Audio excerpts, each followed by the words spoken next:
बच्चों इसके पहले के 3 भागों में हमारा अध्याय संख्या 1 पूर्ण हो चुका था। वहीं बच्चों हम इस भाग में हम बात करेंगे जो इस अध्याय के पाठ्य पुस्तक के प्रश्न और उत्तर हैं उनके बारे में। तो शुरू करते हैं बच्चों।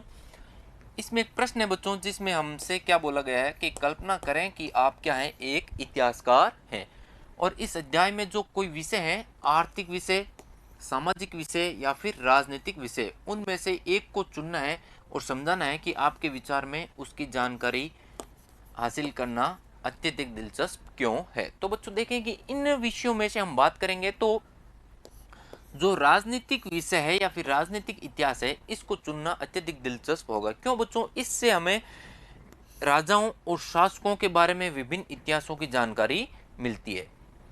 भारतीय उपमहाद्वीप में विभिन्न क्षेत्रों में अनेक बहादुर शासक हुए, इन पर भारत गर्व करता है और इन्होंने अच्छी राजनीतिक नीतियां और महान प्रशासन दिया। इन सभी के बारे में हमें जानकारी मिलेगी राजनीतिक इतिहास से। राजनीतिक इतिहास के अध्ययन से हमें उनके परिवारों की आंतरिक स्थिति, युद्ध और संघर्ष और दूसरे देशों के साथ में कौन कौन से संबंध और किस प्रकार से साम्राज्य उच्चता और पतन की ओर उन्मुख हुआ, इन सभी के बारे में डिटेल से जानकारी हमें राजनीतिक इतिहास के अंतर्गत देखने को मिलती है। प्रश्न संख्या शुरू करते हैं बच्चों 1, जिसमें पूछा गया कि अतीत में विदेशी किसे माना जाता था। तो बच्चों हमने देखा था कि विदेशी शब्द अतीत में प्रयोग किया जाता था कि एक गांव में दूसरे गांव से आने वाला अनजाना व्यक्ति, उसके लिए किस शब्द का प्रयोग होता था? विदेशी शब्द का प्रयोग होता था। लेकिन वर्तमान में क्या है बच्चों कि एक देश के अलावा जो संपूर्ण विश्व के अन्य नागरिक है, अन्य देशों के जो नागरिक है, उन सभी के लिए क्या प्रयोग किया जाता है? विदेशी शब्द प्रयोग किया जाता है। और ऐसे व्यक्ति को हिंदी में बच्चों परदेशी और फारसी में अजनबी के नाम से भी जाना जाता है। प्रश्न संख्या 2 की बात करें बच्चों कि नीचे उल्लिखित बातें सही है या गलत है। पहला प्रश्न है इसमें, सन 700 के बाद के काल के संबंध में अभिलेख नहीं मिलते हैं। तो बच्चों ऐसा हमने कहीं भी नहीं पढ़ा कि 700 ईस्वी के बाद में अभिलेख इतिहासकारों को नहीं मिलते हैं। तो ये क्या है? पूर्ण रूप से गलत कथन है। दूसरा देखें बच्चों, इस काल के दौरान मराठों ने अपने राजनीतिक महत्व की स्थापना की। तो बच्चों ये बात क्या है? बिल्कुल सत्य बात है। मराठों के साथ साथ में राजपूतों ने, जाटों ने, अहोम और कायस्थ वर्ग जो है, उन सभी ने क्या किया है? राजनीतिक महत्व में बढ़ोतरी हासिल की है। अगला है बच्चों, कृषि केंद्रित बस्तियों के विस्तार के साथ कभी कभी वनवासी अपनी जमीन से उखाड़ कर बाहर कर दिए जाते थे। तो बच्चों कृषि क्रियाओं के विकास के क्रम में क्या होता था कि वनवासियों को एक क्षेत्र से दूसरे स्थान पर विस्थापित करना पड़ता था। तो ये बात क्या है? बिल्कुल सत्य है। सुल्तान गयासुद्दीन बलबन असम, मणिपुर और कश्मीर का शासक था।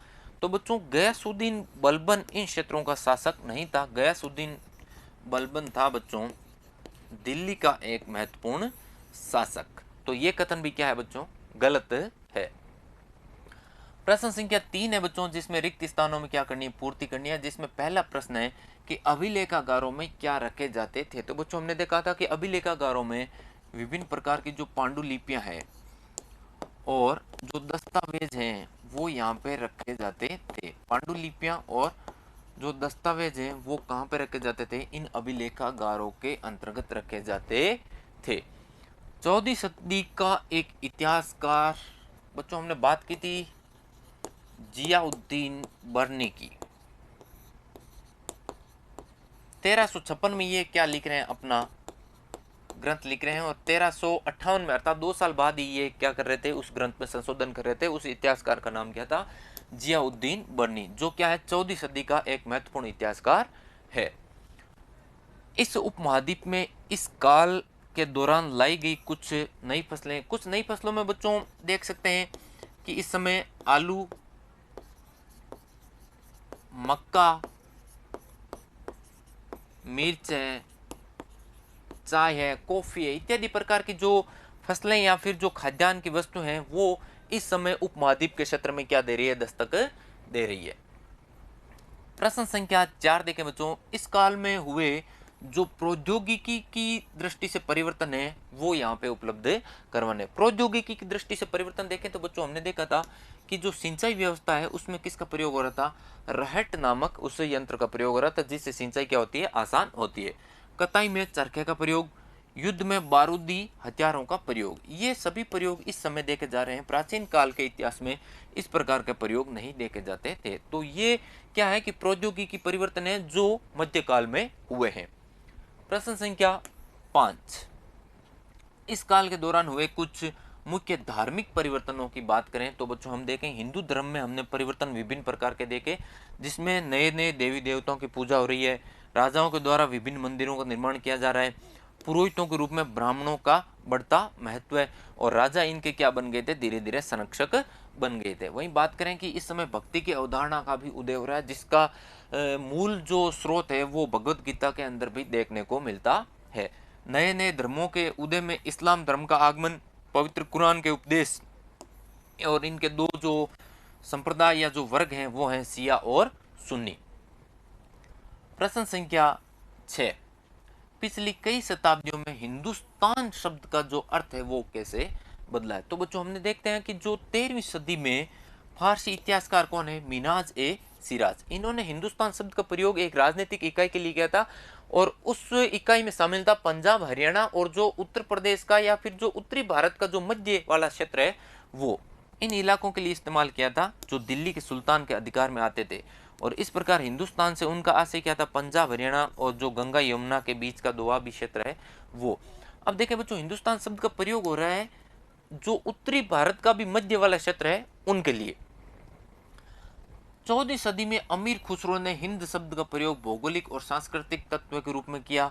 वहीं 16वीं सदी में हम बात करें बाबर, तो बाबर इसका प्रयोग कर रहे हैं उपमहाद्वीप के भूगोल, पशु पक्षी और यहाँ के निवासियों की संस्कृति का वर्णन करने के लिए। तो देखें किस प्रकार से जो हिंदुस्तान शब्द है उसका अर्थ बदलता जा रहा है। हिंदुस्तान शब्द राजनीतिक और राष्ट्रीय अर्थ नहीं जुड़े थे जो आज हम जोड़ते हैं, अर्थात इस समय हिंदुस्तान के साथ में किसी भी प्रकार के राष्ट्र या फिर जो भौगोलिक इकाई जो वृहद है आज, उसका अर्थ इस समय नहीं जोड़ा जाता था। आज हम हिंदुस्तान शब्द का प्रयोग किस लिए कर रहे हैं बच्चों, जो आधुनिक राष्ट्र राज्य कौन सा है, भारत है, उसके लिए प्रयोग कर रहे हैं हिंदुस्तान शब्द का, जबकि अतीत में इस प्रकार का अर्थ नहीं दिया गया था। प्रश्न संख्या 7, जातियों के मामले कैसे नियंत्रित किए जाते थे। तो यहाँ पर विभिन्न प्रकार के जातियों का उदय हो रहा था, और इसमें हमने देखा था कि जो जाति पंचायत होती थी उसके द्वारा अपने नियमों का पालन करवाया जाता था। देखें, अपने सदस्यों के व्यवहार का नियंत्रण करने के लिए जातियां स्वयं अपने नियम बनाती, और इन नियमों का पालन बड़े बुजुर्गों की एक सभा होती थी जिसका नाम होता था जाति पंचायत, उसके द्वारा इन नियमों का क्या करवाया जाता था, पालन करवाया जाता था। जातियों को अपने निवास के गांव के जो रीति रिवाज होते थे उनकी पालना करनी पड़ती थी। प्रश्न संख्या 8, सर्व क्षत्रिय साम्राज्य से आप क्या समझते हैं। सर्व क्षत्रिय साम्राज्य से आशय बच्चों एक ऐसा साम्राज्य जिसमें आसपास के सभी क्षेत्र क्या हो उसके अधीन हो, उसमें शामिल हो, वो क्या कहलाएगा, सर्व क्षत्रिय साम्राज्य कहलाएगा। और इनका विस्तार क्या होता था बच्चों, अत्यधिक होता था। देखें, एक साम्राज्य जो अनेक क्षेत्रों में फैला हुआ हो, भारतीय इतिहास में बात करें तो इनका उत्थान और पतन हुआ है, जैसे चोल साम्राज्य, खिलजी साम्राज्य, ये बहुत बड़े साम्राज्य हैं बच्चों, तुगलक साम्राज्य, और सबसे अंत में बात करें तो वो है अपना मुगल साम्राज्य। तो ये क्या है, सर्व क्षत्रिय साम्राज्य, और इनका जो साम्राज्य का विस्तार था वो भारतीय उपमहाद्वीप के जो बड़े बड़े भौगोलिक क्षेत्र थे उन पर इनका विस्तार था, इसलिए ये क्या कहलाते हैं, सर्व क्षत्रिय साम्राज्य कहलाते हैं। अगला प्रश्न है प्रश्न संख्या 9, पांडुलिपियों के उपयोग में इतिहासकारों के सामने कौन कौन सी समस्याएं आती है। अब पांडुलिपियों के उपयोग के बारे में हमने देखा था कि बच्चों जो पांडुलिपि है मूल, उसकी लिखावट को समझने में समस्या हो सकती है। मध्यकाल में लिपिक और जो नकलनवीस है वो हाथ से ही इनकी क्या बनाते थे, प्रतिलिपि बनाते थे, क्योंकि इस समय क्या थे, छापे खाने उपलब्ध नहीं थे, और इस प्रक्रिया में छोटे मोटे क्या होते थे, फेरबदल चलते रहते थे, और एक ही ग्रंथ की क्या होती थी, विभिन्न पांडुलिपियां अंत में तैयार हो जाती थी। इनसे ये बड़ी गंभीर समस्या पैदा होगी, क्योंकि मूल पांडुलिपि क्या होती थी, प्राय उपलब्ध नहीं होती थी, और मूल पांडुलिपि की अनेकों प्रतिलिपियां उपलब्ध होती थी। इसलिए इस बात का अंदाज लगाने के लिए कि मूलतः लेखक ने क्या लिखा था, इतिहासकार क्या करते थे, एक ही ग्रंथ की या फिर एक ही पांडुलिपि की विभिन्न जो प्रतिलिपियां हैं उनका अध्ययन करते थे। कई बार लेखक स्वयं भी समय समय पर अपने क्या होते थे, जो संशोधन होते थे वो करते रहते थे, और जिसमें हमने देखा था कि जो जियाउद्दीन बर्नी है उनके द्वारा संशोधन अपने ग्रंथ में किया जा रहा था। प्रश्न संख्या 10, इतिहासकार अतीत को कालों या युगों में विभाजित करते हैं, क्या इस कार्य में उनके सामने कोई कठिनाई आती है? तो बच्चों इसमें पूछा गया है कि जो इतिहासकार हैं वो अतीत को या फिर इतिहास को अनेक काल खंडों में विभाजित करते हैं और इस विभाजन करने में उनके सामने कौन कौन सी जो कठिनाइयां आती है वो हमें इसमें बतानी है। देखें, आर्थिक और सामाजिक कारकों के आधार पर अतीत को क्या करते हैं बच्चों, कालखंडों में विभाजित करते हैं कि जो एक मुख्य आधार कौन सा है, आर्थिक, और दूसरा है सामाजिक। इस आधार पर इतिहासकार 3 भागों में बांटते हैं। हमने देखा था कि जो प्राचीन काल का इतिहास, मध्यकाल का इतिहास और आधुनिक काल का इतिहास, इन तीनों इतिहासों को बांटने में किसका पालन किया गया है, आर्थिक और जो सामाजिक कारक हैं उनको पालन किया गया है।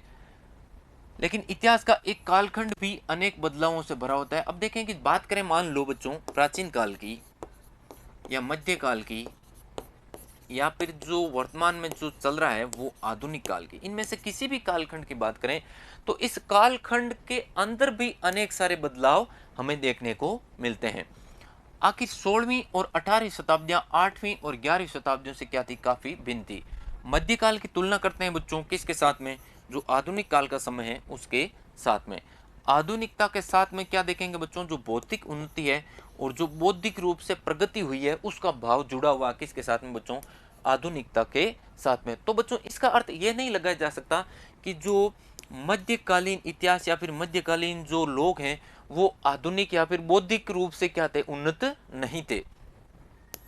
मध्यकाल रूढ़िवादी था और इस दौरान कोई भी परिवर्तन नहीं हुआ था, ऐसा अंदाजा या फिर ऐसा जो इसका भाव है वो यहाँ पे हम नहीं निकाल सकते। ये कालखंड है, अपने आप में इनकी समय समय के ऊपर क्या है, अपनी अलग अलग विशेषताएं देखने को मिलती हैं। इन 1000 वर्षों में उपमहाद्वीप के समाजों में प्राय अनेकों परिवर्तन होते रहे हैं। तो बच्चों इसी के साथ ये भाग यहीं पे समाप्त होता है और इसके अगले भाग में मैं आपसे बात करूंगा अध्याय संख्या 2 की। तब तक के लिए धन्यवाद।